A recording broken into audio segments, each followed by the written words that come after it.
ચોટીલાના નાયબ collector એચ.ટી. મકવાણાએ Chamunda road પર આવેલા વારાહી અને ગુજરાત ગેસ એજન્સીના ગેરકાયદેસર ગોડાઉનો પર દરોડા પાડ્યા છે.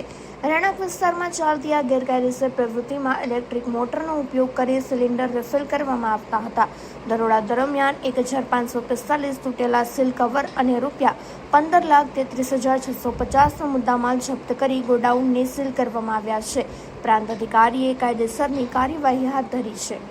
વારાઈ ગેસ એજન્સી અને ગુજરાત ગેસ એજન્સી ખાતે આકસ્મિક રીતે તપાસણી કરતા આ બંને ગેસ એજન્સીઓ છે એ રહેણાંક મકાનોની અંદર કુલ 5 ઇલેક્ટ્રિકલ મોટરનો ઉપયોગ કરી અને એક ગેસની સિલિન્ડરમાંથી બીજા ગેસ સિલિન્ડરની અંદર રિફિલિંગની ગેરકાયદેસર પ્રવૃત્તિઓ કરતા હતા. આ કામના આરોપી છે એ ગુજરાત ગેસ એજન્સીના પ્રોપરાઇટર સિરાજ ખાન દિલાવર ખાન પઠાણ અને વારાઈ ગેસ એજન્સીના પ્રોપરાઇટર છે ભરતભાઈ મનુભાઈ રાજવી અને તેઓના સાગરીતો સાથે તદ્દન ગેરકાયદેસર રીતે એલપીજી ગેસ રિફિલિંગનું છે એ ગેરકાયદેસર પ્રવૃત્તિ કરવામાં આવતી હતી.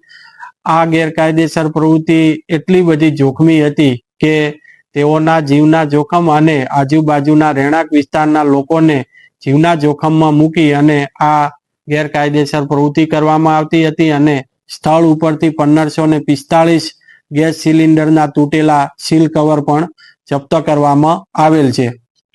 ગેસ એજન્સી ચલાવવા માટે petroleum and explosive safety organisation એટલે કે પેસોનું લાયસન્સ હોવું ખૂબ જ જરૂરી છે. તે સિવાય છે એ ગેસ એજન્સી ચલાવી શકાય નહીં. સાથે સાથે ઓઇલ માર્કેટિંગ કંપની અને ગેસ સિલિન્ડર રૂલ્સ 2016 તેમજ એલપીજી કંટ્રોલ 2002ની વિવિધ જોગવાઈઓનું પાલન કરીને જ ગેસ એજન્સી ચલાવવાની હોય છે. પરંતુ આ કામના આરોપીઓએ કોઈ પણ પ્રકારની મંજૂરી મેળવ્યા સિવાય તદ્દન ગેરકાયદેસર રીતે આ ગેસ એજન્સી ચલાવતા હતા. જુદા જુદા 6 ગોડાઉનની અંદર આ પ્રવૃત્તિ કરવામાં આવતી હતી, જેમાં ગોડાઉનની અંદર ઇલેક્ટ્રિક પંખા અને બલ્બ પણ ચાલુ હાલતની અંદર હતા, જેથી આ પ્રવૃત્તિ છે એ ખૂબ જ જોખમી રીતે કરવામાં આવતી હતી.